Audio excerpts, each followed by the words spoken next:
Rain of Troy hotline. Alicia, Michael, what's going on? We know you have takes. We have takes. I'm actually surprised that your rant line, rave line, whatever, isn't completely full. Why can't we just win a game? Can I blame Michael Castillo for this? Can I blame Bob Connolly for this? Could I put on a zebra shirt and just go out there? Scratch, claw, up against the wall. Can't explain it what I'm feeling right now, guys. I can't believe it. Let's open up that race line! Woohoo! Oh, I can't believe USC has hired Lincoln Riley.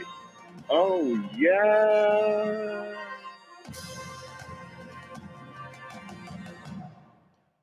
Hello, everybody. We're back. Episode 482. I know everyone can hear us this time. Coming to you on May 1st, Monday, May 1st. It is a new month. And of course, we're going to look back at a huge spring for the Trojans, not only looking back at spring camp. USC had their spring game a few weeks back. The NFL draft happened. And of course, SC got a big transfer commitment from Bear Alexander from Georgia, the former four-star recruit, guy who made an impact in the national championship game. We're going to talk about him and so much more here on this episode. As always, you can follow us on Twitter, Reign of Troy, like us on Facebook, facebook.com/Reign of Troy. Our email address is reignoftroy@fanside.com. And we are here on YouTube, where you can join us every Monday at 5 p.m. You can join us as a member as well and get bonus content every month, which we're overdue for bonus content. We're going to have that next week. So look for that next week if you're a member here on YouTube. I'm your host, Mike Garcia, joined along with my co-hosts here in the Reign of Troy studio in Los Angeles, Alicia Derritola. Hello, everybody. Hello. We're back for the first time in a few weeks. Unfortunately, I have to make the really awkward transition here to and then back from this. We had to step away. For the last couple of weeks. If you've followed us on Twitter, you've probably seen. If you've checked our community page on YouTube, you've probably seen. This is the first episode since my mom passed away.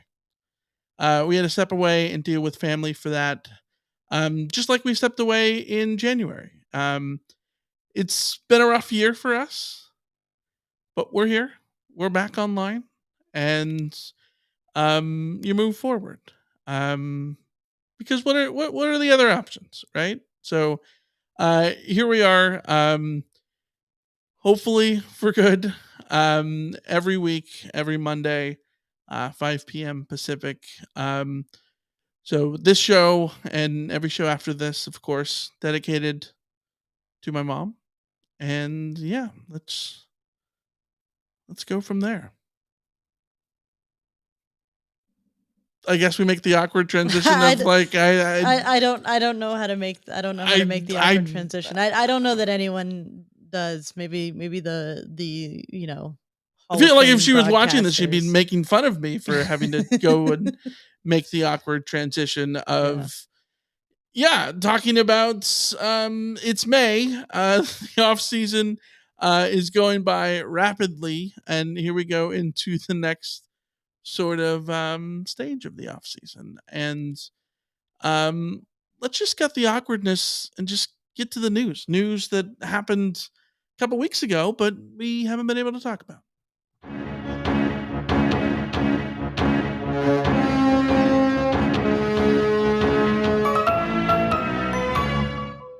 All right.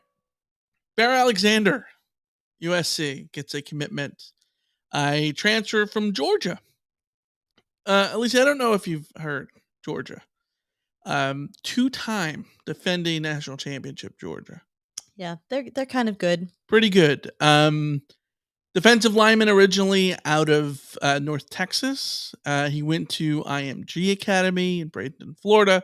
6'3", 305 pounds on the Dogs defensive line. 3 tackles for loss, 2 sacks as a true freshman last year, including a couple tackles for loss and a sack in the national championship game in their absolute demolition of TCU. He is leaving Georgia. Does not want to have a three-peat. At least doesn't want to have a three-peat with Georgia. He might want to have his own back-to-back. still wanting to win titles, probably. He is going to USC and joining the Trojans on the defensive line. A big, big, big get for USC and defensive coordinator Alex Grinch. We've talked about it before. SC needs big bodies up front. They got Keon Barnes from Arizona. They got Jack Sullivan from Purdue. They've gotten Anthony Lucas from Texas A&M. And now you add in Bear Alexander, and the Trojans essentially can boast a front seven, front six, whatever you want to call it, entirely of transfers. You can put Anthony Lucas, Bear Alexander, Keon Barnes, Jack Sullivan as your defensive line, completely stocked of transfers. And at linebacker, you got Jamil Muhammad, Romello Heights, Mason Cobb, Shane Ling, Eric Gentry. They're all transfers too. Lots of transfers and lots of much needed help. And when you look at it, Bear Alexander looks like the piece de resistance in for this defense. USC doesn't have, or didn't have, or hasn't had anyone with this kind of size and potential, and also just sort of proven ability on the biggest stage. Bear Alexander wrecked some guys in the national title game. He had I think it was like a sack and 2 tackles for loss, or a sack and a half, something like that, in the national title game against TCU. And that kind of experience, that kind of size, that kind of ability doesn't come around all that often. He was a very, very coveted guy when he entered the portal, and USC did well to bring him in because they need this kind of reinforcement. Yeah. Georgia has 8 of these guys. USC had, more or less 0. Now they've done a very good job of bringing in more sort of elite standards for this defensive line. When you look at Anthony Lucas as a 5-star talent, at the smaller sort of position at defensive end, you look at Keon Barnes, who certainly has the size, we hope has the ability to set the tone in that defensive front. Yeah. He was able to do that for Arizona a couple years ago and have an all Pac-12 nod. So they've certainly upgraded on the defensive line, but not to the degree that adding a Bear Alexander on top of that really settles everything for you. You still have some of the guys that you're bringing back from last year who were sort of regular starters, like Stanley Tafu and Dejon Benton and some of those guys, but you're adding frontline talent in front of them. Now, those guys who you looked at it and I remember having a lot of conversations about USC's defensive line over the past couple of years, with the exception of Tuli Tuipulotu. Most of the time it was like, oh, he's doing better than I thought he would kind of conversations.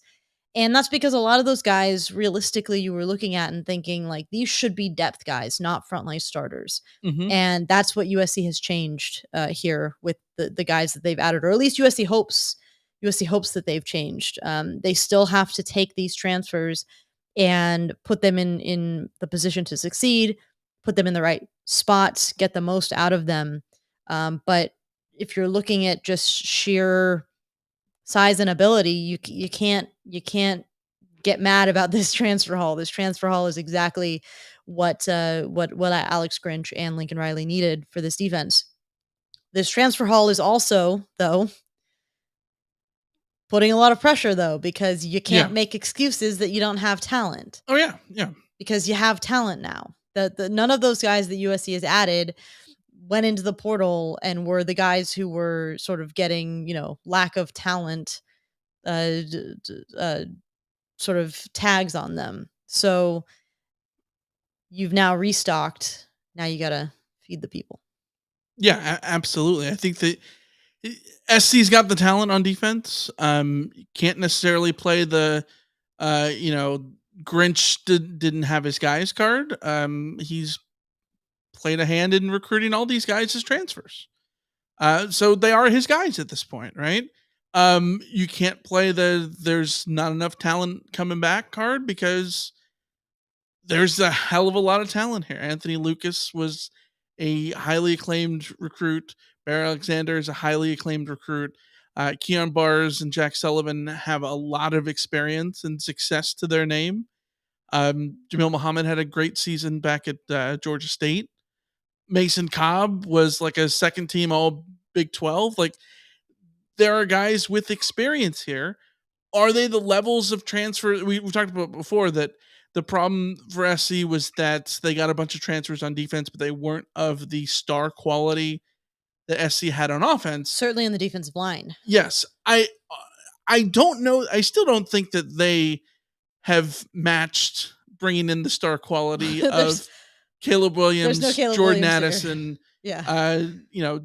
Dorian Singer. Like, that star quality is hard to match. The defensive players that are that good don't transfer.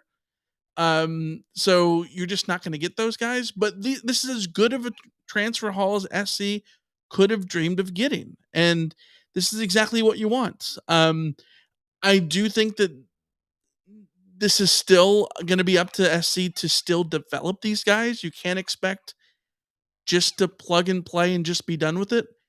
Bear Alexander is not a guy who was playing every down for Georgia.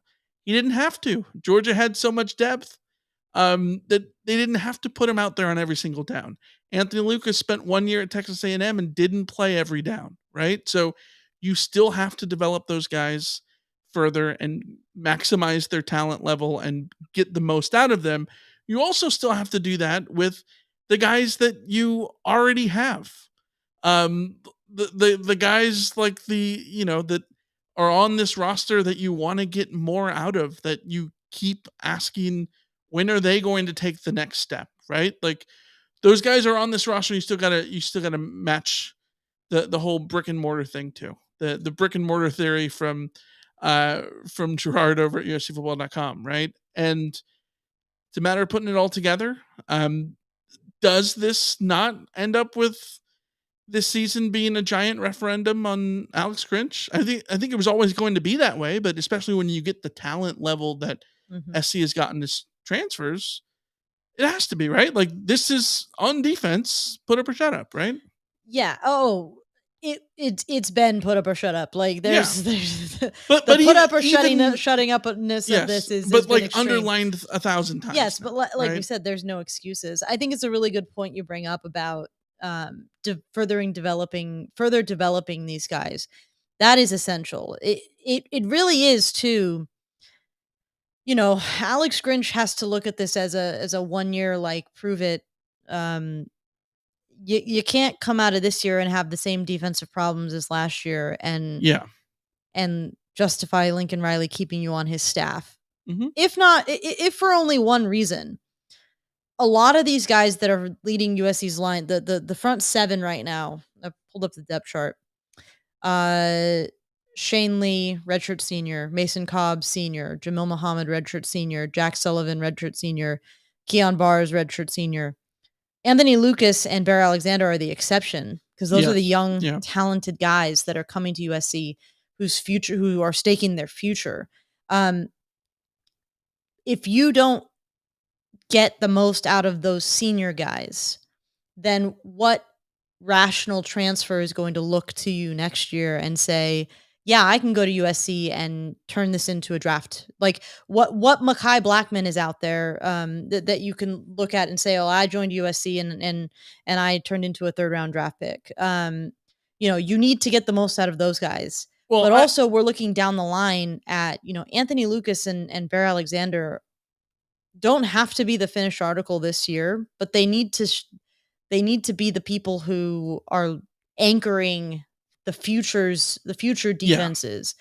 And if you don't see something from them, then your defense just broadcasting out into the future doesn't look positive under this current staff on the defensive side of things. So yeah, there's a lot of developing that needs to do. There's a lot of cashing in checks. I'm not talking NIL. I'm talking in, like, you have, I just ran it. Still get per diem. Still get per diem. Yeah, but like, you just look at it and you just think this is a senior laden defense, senior laden front seven, and talent laden as well. And if you're not going to succeed with this front seven, what front seven are you going to succeed with? That's really the question that I would be asking Alex Grinch. and Lincoln Riley when it comes to evaluating what Alex Grinch is able to accomplish this coming season, because this is not like we're developing the defense kind of defense. I mean, maybe a little bit more in the secondary, but also you've got, redshirt senior Bryson Shaw and Kalen Bullock, who's getting first round 2024 mock drafts this week. So, you look at it and you're just like, Jalen Smith is already a junior. Damani Jackson's a sophomore. It's no excuses. I keep going back to no excuses. The West Texas Mike put in the chat that I got to log out of Instagram whenever I see the jobs not finished posts. Jobs not finished is certainly a slogan for this team this year that USC is really pushing out. Like, no excuses should be the slogan. Like, that's the whole end of last season on the defensive side of things was we didn't have the talent, we didn't have the time, all of that kind of stuff. Well, those things have all come together here. I think there's two things here. You said that they need to get the most out of these recruits or out of these transfers, or else who else is going to transfer here?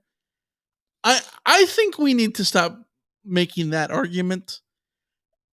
Like, SC didn't win big games under Clay Helton, and he was still able to get his 5-star every now and then. You know what I mean? Like, and also, if SC doesn't get the most out of these guys on defense, Alex Grinch won't be here anymore. That's all I'm saying. And then that's all I'm saying. Right, I know the spirit behind everything you're saying. Yeah. And if he's not, there's going to be somebody in new who then it's going to be his job to bring in new transfers and all that. But the key point is SC's got the tools here to do something with, and I think that the big luxury of pairing this defense with the Lincoln Riley offense. You don't need to be perfect. You don't need to be perfect on defense. Obviously, you would love to have a dominant defense on, that is able to sort of match what Georgia's doing, match the 2008 SC defense.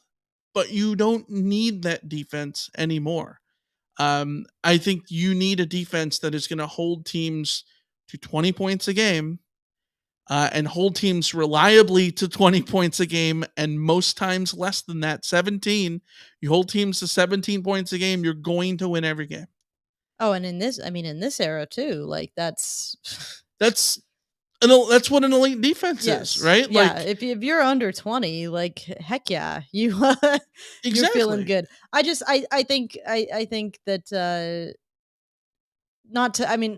Tim in the chat just asked the question, and I'm just going to answer it right now because it feeds into this conversation.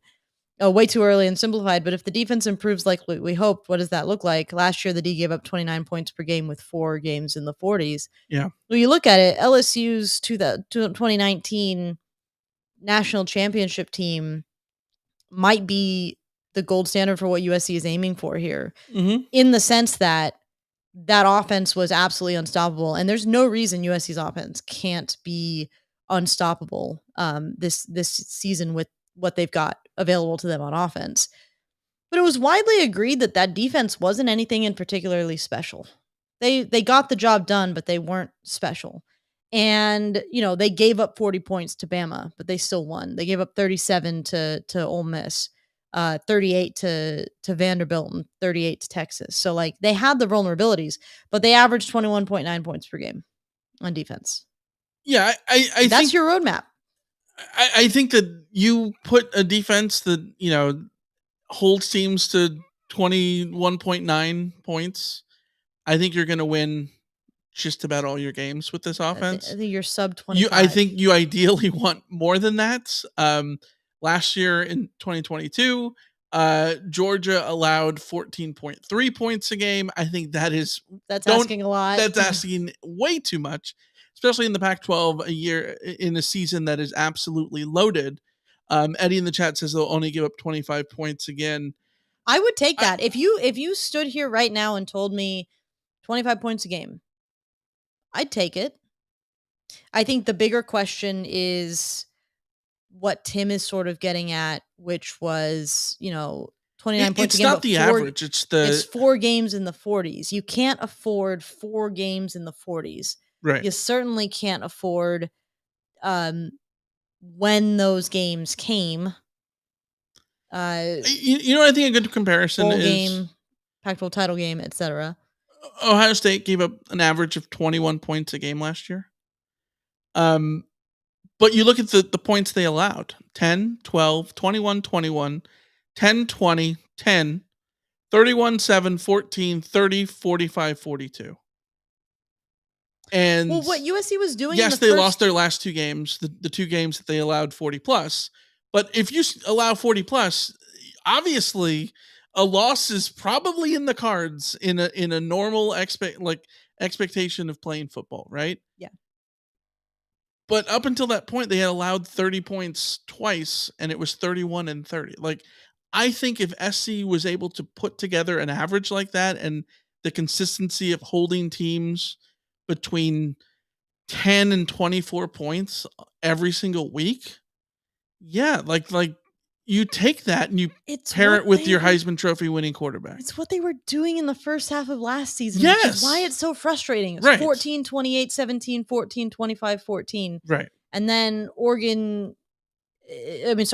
is the 43-point game, and from there on they just can't put it back together. Right. But the first 6 weeks of the season, like, those were the totals you were looking for. Mm-hmm. I think you'd look at it and you'd say you want those totals to be a little bit less dependent on extreme turnover production. Yes. Which I think would be the complaint there, which is sort of what the change that happened midway through the season is. The turnover sort of reverted back to an average, and then not getting that extra turnover a game meant giving a touchdown extra to teams every game. And right. Well, you know, we talk about the first half, right? The first half of the season where SC gave up 14, 28, 17, 14, 25, and 14 in the first 6 games. Yeah, that seems good, but remember that Stanford had 2 turnovers inside the red zone. Yeah. Remember that Fresno State on the last play of the game was stopped at the goal line. They were living on the edge. SC was absolutely living on the edge and not getting the benefit of the doubt of those things going their way in the second half of the season when they started giving up, 35 points a pop. But the key is you get someone like Bear Alexander. It's just another big key get for SC to improve this defense, all told. SC does get another transfer from Emmanuel Prenon. Is that how we're saying it? I'm saying Prenon. It could be Pregnon. Who knows? I can't imagine it is. Do you know that? We should have probably looked this up before. Have you seen that TikTok where they musicified? They put music to the Yahoo Answers questions that people asked about. Am I pregnant? Am I pregnon? No. No. Okay. That's not in my algorithm. Okay, it's very funny. I'll have to send it to you. But yeah, we'll go Prenon. Anyways, other side of the ball, SC gets a guard, 6'6", 318-pound guard. Prenon. We're gonna go with that for now. 3 years to play 3. Media Guide is gonna be in clutch when it comes to figuring out the correct pronunciation. Yes, which is again probably why we should take in the 3 seconds to look this up in the old Mountain West Media Guide. Yeah, Media Guide. But anyways, he comes over to play guard. This is big for SC because the Trojans are not getting Ethan White. The transfer commitment that SC had gotten from Florida, Lincoln Riley said after the spring game that he is not going to end up enrolling at SC and playing for the Trojans. So SC gets another offensive lineman in their place.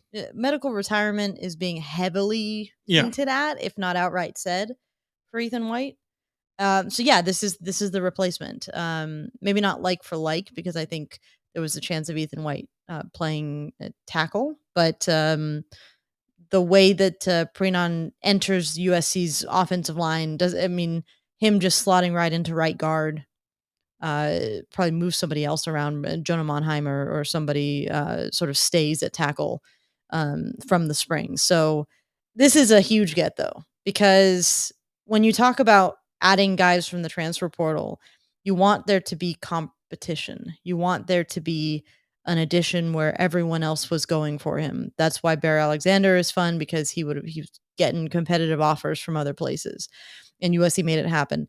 This guy had very competitive offers from many, many, many other schools. I saw somewhere they had 20 plus offers to transfer from, LSU and Oregon and Auburn and all of these programs out there, Texas A&M, et cetera.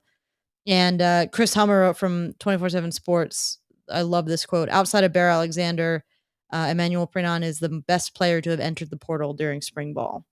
That's exactly the kind of transfer that you want to target. Especially if you get the top two. 6'6", 318 pounds, absolutely come in and make it feel a lot less, make us feel Andrew Voorhees' absence, make us a lot less, make us feel, the absence of Brett Nealon a lot less by adding this level of transfer along with the other transfers on the offensive line. Yeah, can't say enough about landing this one, because plug and play, starter, instant, and 3 years to play 3. So not just like a 1-year rental. Yeah, absolutely. I mean, especially on the offensive line, that tends to mean that you're going to get the max out of them, or at least close to it, compared to, someone as talented as Bear Alexander. If everything goes well, they're going to immediately probably, jump to the NFL. But after next year, because Bear Alexander gets 2 years. Prenon, by the way, could do that. He sat out 2020, played in 2021, redshirted in 2021 and played in 2022. So he is eligible to go on to the NFL draft if he has a great season, but still has 3 years of eligibility if he wants to do that, which is, huge for SC going forward. Because like you said, so many of those other transfers that SC has brought in do not have the eligibility long term. Your Shane Lees, your Cobbs, your Gentry's, like Gentry's gonna have another year after this, but like not everybody does. So that's where the roster looks right now with a couple of big transfers. SC really, really, really did well in the transfer portal this year. Sort of makes up for all the commentary around SC about not being able to recruit well in the trenches. Well, if you're not going to be able to recruit well in the trenches, go out in the transfer portal and make up for it that way. SC has absolutely done that, which is what you want to see. Championships are won on the offensive and defensive line, and that's where you got to stockpile, and SC is sort of doing that. Really quick little news bit before we talk about spring ball really quick. Reggie Bush billboards, they're up. We drove by one on the 405 that said, "Hey, NCAA, give Reggie Bush his Heisman back." Put up by Brian Kennedy. You might know that name because he's an SC booster who paid some bucks to put his name on the practice field, the smaller practice field next to Howard Jones. Mm-hmm. The turf one. Yeah. Yeah, and he happens to own a billboard company, and his billboard company is going to have those yellow billboards up for at least a month. That was what the LA Times said, at least a month. This wasn't something that Reggie Bush was, it wasn't with his knowledge or anything like that. Brian Kennedy just taken it upon himself to put those billboards up, and it has me asking the question. We know that the Heisman Trust has punted the question of Reggie Bush's Heisman to the NCAA, saying that they can't restore the Heisman if the NCAA doesn't restore his records. If Brian Kennedy is putting up billboards, not necessarily, I mean, he's spending his own money to put up billboards. He's a heavy hitter at USC in terms of donors, in terms of donor base. Is this a sign that USC is going to start putting more pressure on the NCAA on behalf of Reggie Bush to get those records restored and to get his Heisman restored? I think it's a really interesting time in this saga that I have to admit, I didn't think we'd get here. I thought we'd go through the 10-year disassociation with Reggie Bush, and then he'd get reassociated, and then he would be welcomed back to the fold at USC, but that would be that. Yeah.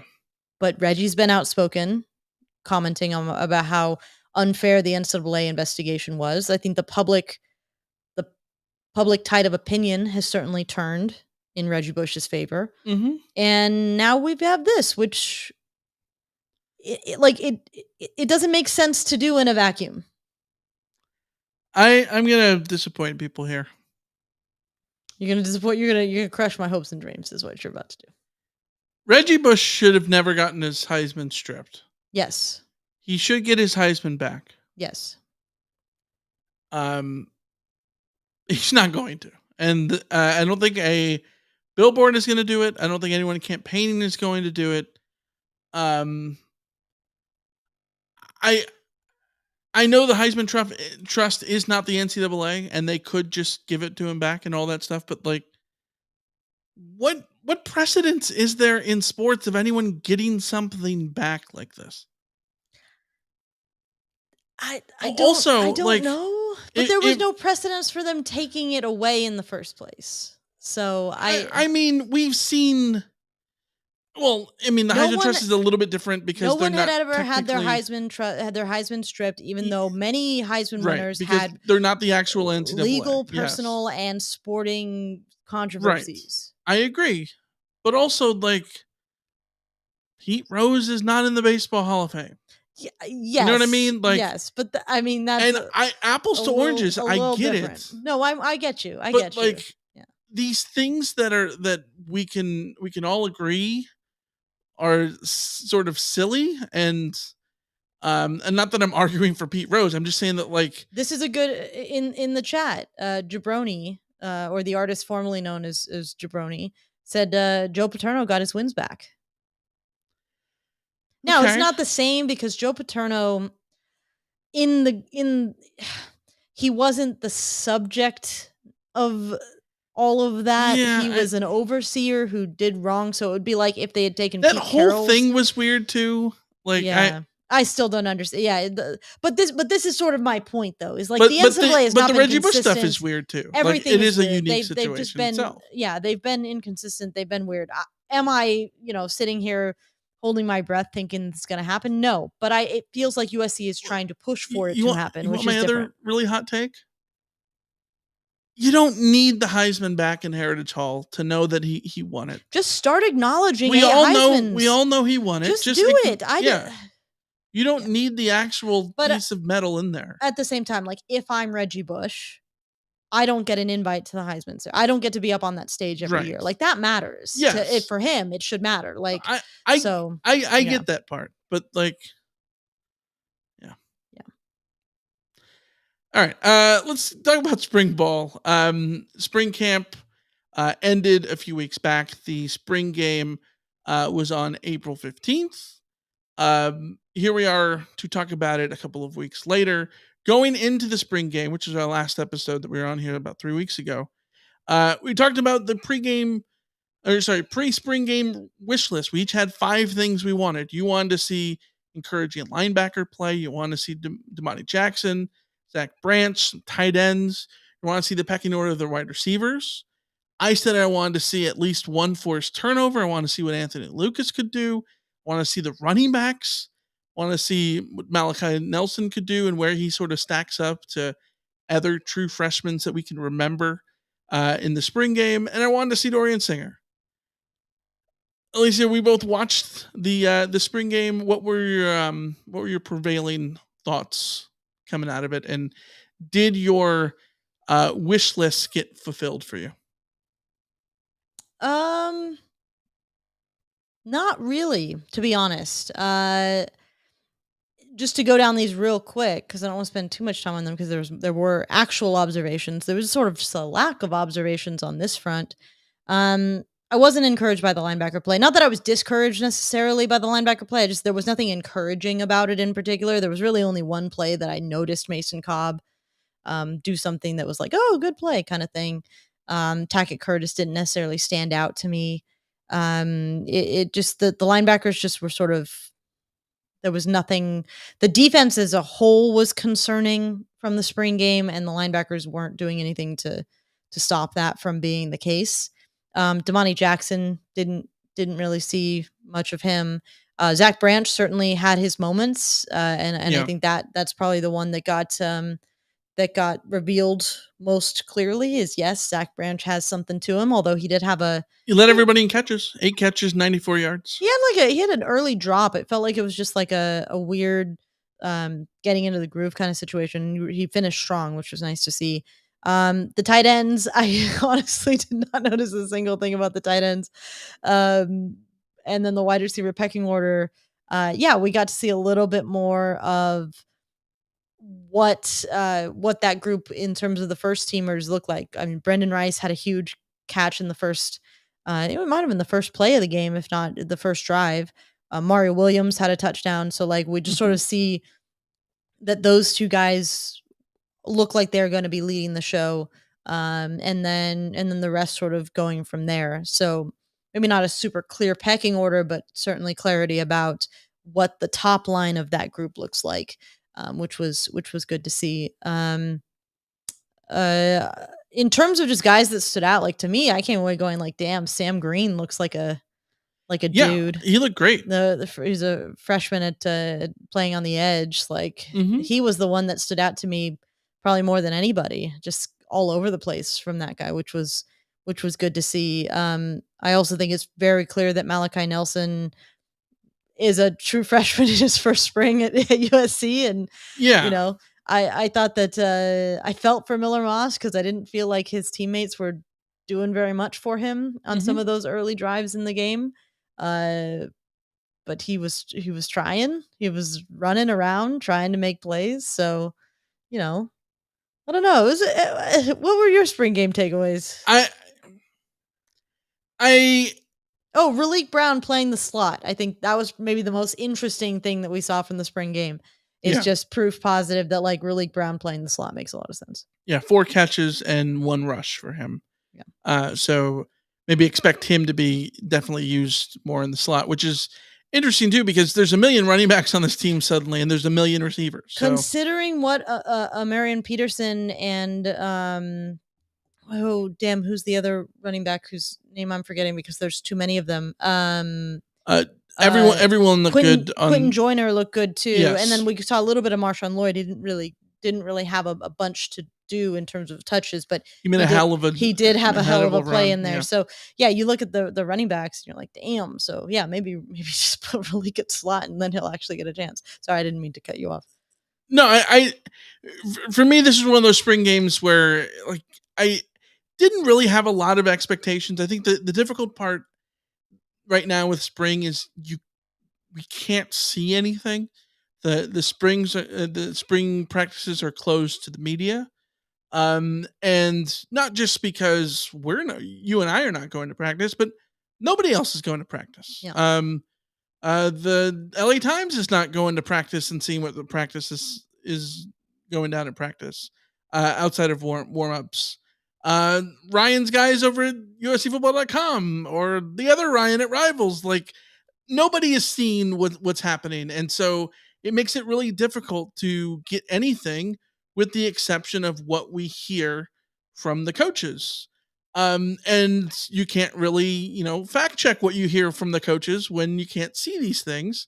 And then you go to a spring game that's always going to be vanilla, and a spring game in SC's case where we talked about it before. We did not need to see Caleb Williams do a damn thing, and he was out there for literally 3 plays, and that was probably too much. Like 3 beautiful plays. It was a hell of a drive that he had. It was 2 for 2, 55 yards and a touchdown. It was a drive to whet our appetites for the fall. Yes. Like that's all. It was a wham bam, thank you, ma'am. There you go. We're like, yes. Still incredible. Yeah, still good. Okay. Yeah. Good night. We'll see you. Yeah, that's super easy, long pass, 45 yards to Brendan Rice, who looked good, but that was his only catch. I thought the spring game was really about giving guys an opportunity that we haven't really seen before. And that's what I like about spring games. I just don't know that we ultimately need to take anything away from the actual game itself. My big takeaways, I wanted to see Anthony Lucas have an impact. Didn't really see that in the game. And I don't think that means anything. It's not a referendum on his entire spring because, again, we're not seeing every other practice. The running backs I thought looked really good. All of them. Lloyd, Joyner, Peterson. They all looked great. They were all explosive. SC ran the ball for 221 yards, averaged 9.6 yards a pop. Defense, I thought, had a very strong pass rush against Miller Moss and Malachi Nelson, but not really stopping the run. But again, it's hard. These things are always hard because is that because the run game is too good? Or is it because the defensive line is soft? It's the ultimate, chicken and egg question about these things. So yeah, I think we saw players flash that you wanted to see. The other thing is there's just so many players that you want to see. You're not going to see everything. Dorian Singer only had 2 catches. Michael Jackson III had 1 catch for -2 yards. So it's not like there was a bunch of activity there, but shrug. I think the important part is SC is primarily healthy right now. By all accounts, the coaching staff seems pleased with how spring went. And I think that's a good takeaway. Caleb Williams is healthy and looking perfectly, as you would hope he looks. You move on. You can't wait until real games in late August at this point. Yeah, it really just comes down to that first team offense looked like exactly what it left, which was elite last year, and there's no reason to think it'll be less than elite this year. And like you said, the things that we need to see from the defense to tell us that the defense has improved the way that it needs to improve. You're unfortunately not going to see in an environment never like going to this. see it in practice. You're never going to see it in the spring camp, in spring game, anything like that. You will see it when you're on the field in the fall. And that's just the reality. And all you can do if you're USC is to add guys like Bear Alexander and get, the freshmen that looked really promising further embedded in the program, get guys like Mason Cobb further embedded in the program, and go from there. Yeah, Jacoby Covington, a couple of picks. Yeah, good one of them, a very questionable pick. It was sort of a simultaneous catch situation with Dorian Singer. It was ruled a touchdown, and they overruled it to an interception. To me, I don't know that we had the best camera angles, and they didn't exactly show it. From all of the slow-mo that we needed. Probably ruled a catch in a game. Yeah. Simultaneous catch receptions are deemed offensive catches, as the Packers and Seahawks are well aware of. I shrug to so much of this. But if you guys have questions watching us here live on YouTube, as always, chip in your questions. We'll get to those at the end. Sort of open up a little mailbag segment. But yeah, I didn't have any prevailing negative thoughts about the spring game, which I think is the big key. And then the other thing is injuries. You don't want to have injuries. And Jesse didn't have. And there didn't seem to be injuries, yes. Yeah. Let's go on to the NFL draft, which happened over the weekend in Kansas City. The Trojans had 1 first rounder. It was Jordan Addison going to the Minnesota Vikings. Yeah, and that's a good landing spot for him to go line up next to Justin Jefferson, who's been a revelation for the Vikings. I am not a believer in Kirk Cousins, but Justin Jefferson has done well for himself despite the quarterback situation there. I think that's one of the more intriguing quarterback situations to look at next year and beyond. So it should be fun. And he ended up having a teammate join him, which is a fellow USC transfer, 1-year transfer. So, those guys are continuing their professional careers together, and that makes me happy. Yeah, SC's I'll go back to that in a second. In the second round, Tuli Tuipulotu went to the Chargers. He stays local. We'll just play down the road over at SoFi. And then, in the third round, Mekhi Blackman, SC's strong corner last year, goes to the Minnesota Vikings along with Jordan Addison. So Addison and Blackman are well acquainted from practice, and now they're going to have to do it in the NFL as well. As a part-time Chargers fan, I am really happy. I say part-time just because like my heart's not really in it. Like, yeah, they crushed me decades ago. A decade is it? It might be I don't know. They crushed me in my youth, and I have never fully recovered in terms of NFL rooting interest. So yeah, I'm happy to see Tuli Tuipulotu stay local. I also the Chargers just make me sad. So, he's just sort of going to get wrapped up in that whole sad, like, the Chargers do have something. talent. They have talent. That's never that. Yes, that's why they make me sad, Michael. I'm just saying, like, he's in a place with good talent. Yeah. That's the draft pick I was really happy thing. for was Andrew Voorhees. Yes, 7th rounder goes to the Ravens. Thinking about it, I think that's a great fit for him, honestly. It's a good fit for him, especially because the team looks very willing to have him rehab this season. They don't expect anything from him in year one, and then you move on to next year and get him ready to go. So, like, in that sense, it's great. Really good to see him drafted. But for football reasons, it's a good fit because he is someone who is great at run blocking. Mm-hmm. He's an elite run blocker. And they are a team that is committed to running the football. Yes, and 100%, I agree. It's a good fit. I'm really happy that he got drafted in the first place. What's your hesitation? But then after the draft, I saw a lot of really good analysis about how you shouldn't want to be drafted at this point. If you're going to go in the 7th round, you might as well wait. Like, you're better off being an undrafted free agent who gets a higher signing bonus, all of that kind of stuff. I agree, except I have in the case of this. One pushback. Yeah. Yes.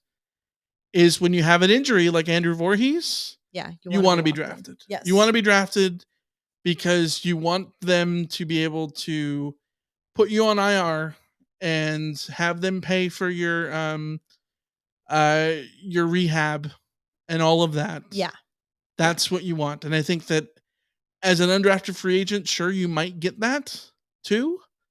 But I think it's a little bit more comforting to get drafted. And I know that 7th rounder is going to be cut willy-nilly, so it doesn't completely matter in this instance. No, but if you're the Ravens and you're drafting Andrew Voorhees and everyone knows he literally cannot play this year, what's the point of drafting him then? Like, what was even the point? So no one else can sign him, and that way you can. Yeah, but then you cut him later, and he just he just gets. You draft him knowing that you're not going to cut him. Yes, right? that's more or less what I was saying. You draft him knowing you're not going to cut him, because if you're going to cut him, you're cutting him next year. Like, right. Yeah. Yeah. So I think it's a great fit football wise. I get what you're saying. You don't want to be a 7th rounder unless you've got you want the freedom. The advantage of being an undrafted free agent is that you are a free agent. That means you get to choose where you go. Mm-hmm. And the open market often means that you get more money as a result because you're choosing where you go. But like you said, in his instance, like, if I'm Andrew Voorhees, I'm playing the 10-year game, not the what's my signing bonus right now game. So, right. Yeah, absolutely. Undrafted free agents that are going to the NFL. There's 5 currently. Travis Dye and Josh Follow teaming up to go to the Jets. For Follow, it looks like a minicamp invite per ESPN's Jeremy Fowler. But Travis Dye, I think, it's going to be fascinating. He's another guy coming off of an injury. What's going to happen there? I don't know. We'll sort of see. Both of those guys. Yeah. I think that if they can, make something of it in the NFL, it'd be awesome to see. Yeah. I think it's obviously very difficult for someone like Josh Follow because you have to make it through the rookie minicamp, get a contract, and all that kind of stuff. I really hope that Travis Dye sticks. It's just so hard when you have a late season injury and you're still like the critical period for making a team is in a range where it's like, is he fully back yet? It's and not healthy? ideal. I worry. I worry for Travis Dye. I really, really want him to stick. But I haven't listened to. She's gonna hate me for saying this on the pod, but I haven't listened to the victory The Victory Podcast. victory pod our with friend Keely. Cody That Kessler. with Keely and Kessler and Travis others. Dye.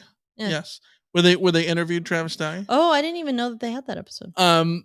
So I don't know if he would if this was discussed on there, but he feels like someone who, even if he doesn't make it in the NFL, could be it would not surprise me one of two things.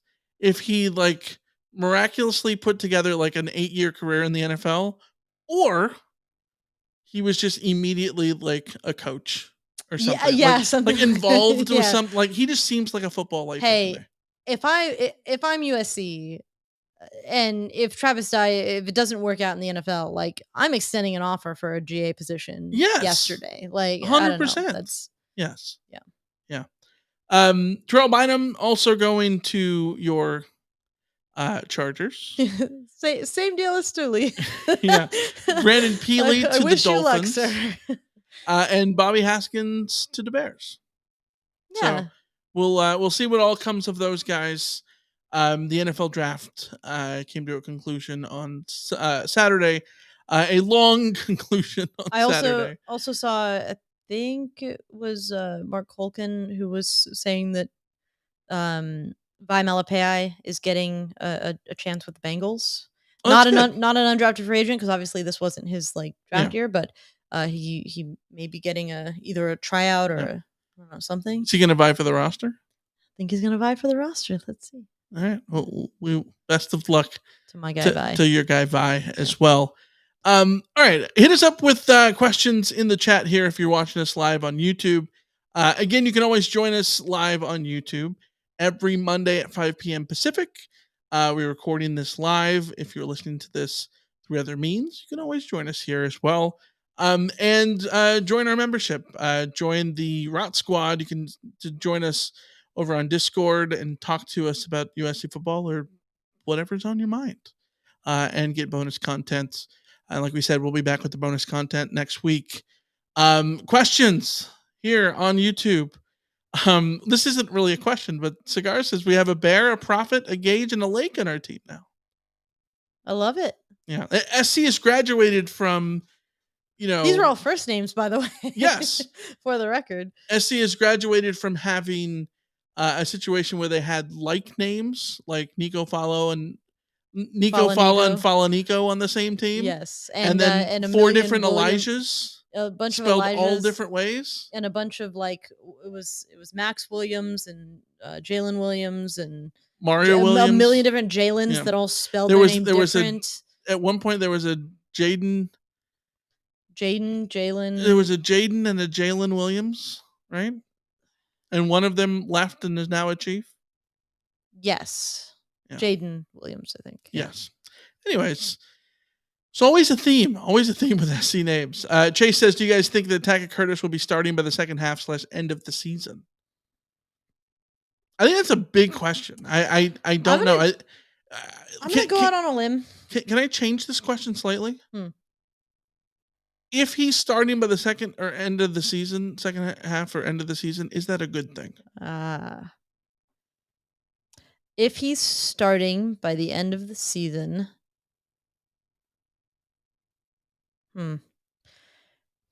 Obviously, it could go either way. Is he just too good that he forces himself in there? That's a good thing. Yeah. I think the most likely, my answer to the straight up question was going to be no. Yeah. Because Mason Cobb, Eric Gentry, and there's too many other dudes. Too many veterans, too many guys who have been around for a year or two. Yes. Who are sort of embedded. It's just hard. So by that token, if Tackett Curtis is starting by the second half of the season, that means that injuries have hit badly, and then that's not a good thing. Could it be a good thing? Or it means that he just forces himself in there. Guys, that rarely happens. That's my only thing. It does, but could be a blessing in disguise if an injury happens and then Tackett Curtis gets to start the second half of the season, and that's ultimately for the best. I think is maybe that's my answer. My answer would be Sure, because of injuries, and that'll ultimately be a good thing. Silver lining. Linebacker is like running back, though, where there's always somebody getting hurt at some point. Yeah, there's always somebody getting hurt. So how about this? I absolutely would take some pretty good odds, strong, like favorite-ish odds that he will start a game at least some point this season. I would say if you gave me odds for him starting a game, I would say the likelihood of him starting a game feels kind of high. Starting 3 games? Yeah, I don't know. I wouldn't bet on that. Yeah. Yeah, for a variety of reasons. Yeah. And not because none of them being a knock on him. Just because you hope that Mason Cobb just takes off. You hope that Shane Lee takes a step forward. You hope that Eric Gentry takes a step forward, right? Whole other question, who starts more games, Rajon Davis or Tackett Curtis? That's the other thing. Davis is there too. Like all those guys are right there. So I don't know.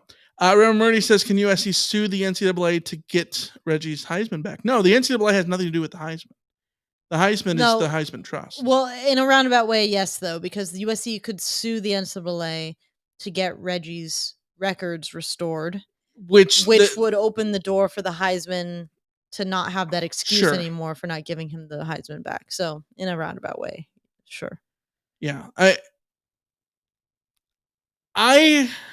I think Reggie's numbers should be restored, but I also think that like that opens a precedence that is weird. And I know that, we talked about it before. We get comments before about Joe Pa's records being restored.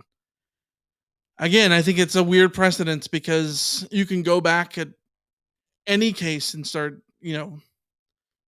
But then again, this is also the argument for why you never strip records. The record stripping is stupid in the yeah, it's a whole whatever. Yeah. Yeah. SJ says Nissan should just have Reggie show up at the Heisman house. That would be awesome. They would also probably lose their deal with the Heisman Trust. I'm guessing that the Heisman Trust would have an issue with that. My bet is there's some sort of I think that Nissan would have already had him in commercials if they could have. Yeah. Just given his public personality, those Wendy's ads, he's a hot commodity. People like him. I think they would have had it. They would have tried to get him on if they could. I think that they probably wouldn't want to step on those eggshells because the Heisman doesn't want that brought to the forefront. And can we give a shout out to whatever ad agency runs as the middleman between the Heisman and Nissan and does those ads? Oh, those are wonderful ads. They're awesome. Yes, they're absolutely. awesome. One of the highlights of the fall for sure. Heisman House and Fansville. Fansville is so good from Dr. Pepper because it's such an improvement from the stupid a million Dr. Pepper guy, Larry Culpepper. Yes. So unfunny, so painful to watch. Fansville, so much better. The little bit with Bryce Young last year about about the guy coming home and or the one the season before about the I don't know that this is your son. I mean the face paint in the maternity ward. The infidelity jokes that they get away with on network TV is amazing. It's amazing. So good. So good. More Heisman House, more Fansville. Long may they reign. Yes. Kenny says, after seeing how this draft played out, who do you think is going to collapse for Caleb next year? They should all be collapsing for Caleb. This is my okay. So I covered the draft. It was my life the past week. Michael can confirm this. I think every quarterback outside of the Panthers and Texans, and the Panthers I have some words for, because if you're going to give up all that crap to go up and get number 1, you could have just waited until next year and get a number 1 plus a million level. Everyone who took a quarterback after the fact, the Titans moving up to get Will Levis early in the second round. Don't waste your pick.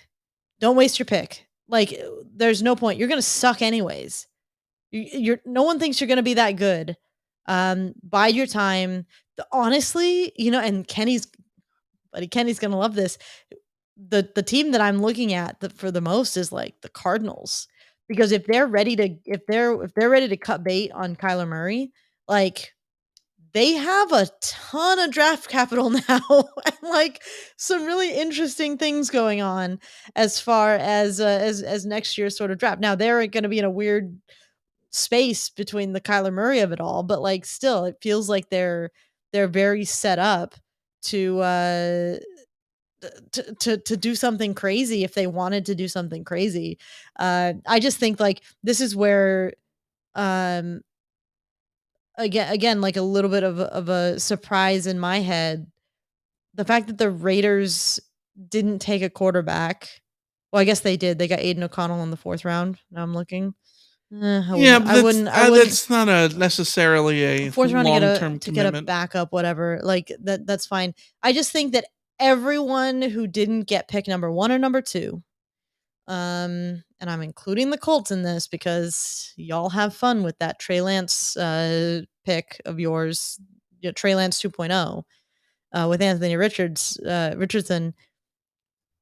Everyone else should have been sitting there saying, I don't need a quarterback this year because I can get a better one next year. Every single one of them could have been sitting there. And I'm not just talking about Caleb Williams. You can't always wait a year if you're a GM. No, this is true. You can't. Which is probably why the Cardinals were in the position that they were in, because that's a new regime. And so they can Time's wait a out of year. there, yeah. They can look at it. But like, no, I'm just... Yeah, I think the Cardinals are a good shout. How about here's one. How about the Seahawks? That would be fun. Could see that, like. So the Seahawks' problem is that they won't be bad enough. They might not be bad enough, but like, do we know that like Geno is like the long term like for sure thing? No, he shouldn't. Geno for the Seahawks, Jimmy G for the Raiders, like Derek Carr for the Saints. All those guys are placeholders that put you in a position where you can draft a quarterback in the next 2-3 years and have that be your guy. The Seahawks' problem is they're going to win too many games, and I don't know what kind of draft capital that they have to do like what the Panthers did this year and just trade up to number 1, especially because if I'm whoever has the number 1 pick, like let's say it's the Cardinals who have the number 1 pick and they do decide that Kyler Murray is their guy, although I don't know how that I guess if the Texans suck and then they have the number 1 pick that way because of the trade, but they're still on board with Kyler Murray, like I am charging way more than the Bears charged the Panthers to get that number 1 pick. I'm just like Caleb's going to be worth. Everyone should be trying to trade up. Everyone should be. So I just Googled mock draft 2024. First thing that came up is CBS Cardinals. But is that the Cardinals? Do they have the Cardinals pick? Well, I don't know if that. Yeah, they have the Cardinals with the first 2 picks. Caleb with the first. Okay, yeah. Harrison So the Texans pick and their own pick. So like, oh my God, can you imagine? In an amazing world for the Cardinals, they get they get the quarterback and the wide receiver all in one go, because the Texans had to have their quarterback and a linebacker the year before, a worse quarterback. And I don't know. I like Will Anderson a whole lot, but like that's a lot to give up. So yeah. I don't know. I keep going back to like Caleb is on a level that I have never felt as strongly about a quarterback succeeding in the NFL as I have. I thought that Mark Sanchez would be good. I thought that Sam Darnold could be good, but I saw a universe where things didn't work out for those guys because you end up with the Jets and crap happens. But like Caleb Williams is beyond the greatest like prospect that they could possibly have. And sadly, I think that the Jets have to be in play because the Aaron Rodgers situation. Yeah, I think the Jets would be in play. I don't know. Maybe the Patriots are in play. I don't know. You also never know because anything can sort Literally of happen. anything can happen. Yeah. Really give a huge shout out to our buddy Alex, who just hit us up with a super chat tip thing. Is it I was gonna say a super chat. I never know know the Twitch thing. Yeah. So thank you. Thank you, Alex. You are the best. Cheers, and we'll play this for you. Hey, baby. Hey, baby. There you go. Oh yeah. We should put a sound on here for these kind of things. Specifically. Yes. Or just like if you guys drop a super chat or whatever YouTube calls it, tell us what drop you want us to play. Yeah. As long as it's one of the 4 that we have preloaded. one of the 4 that that's yes. okay. Yeah. So anyways, we're gonna wrap up there. Thank you guys so much for joining us as always here every Monday and going forward for sure every Monday. We hope hopefully no other things that are gonna sort of take us away from you guys.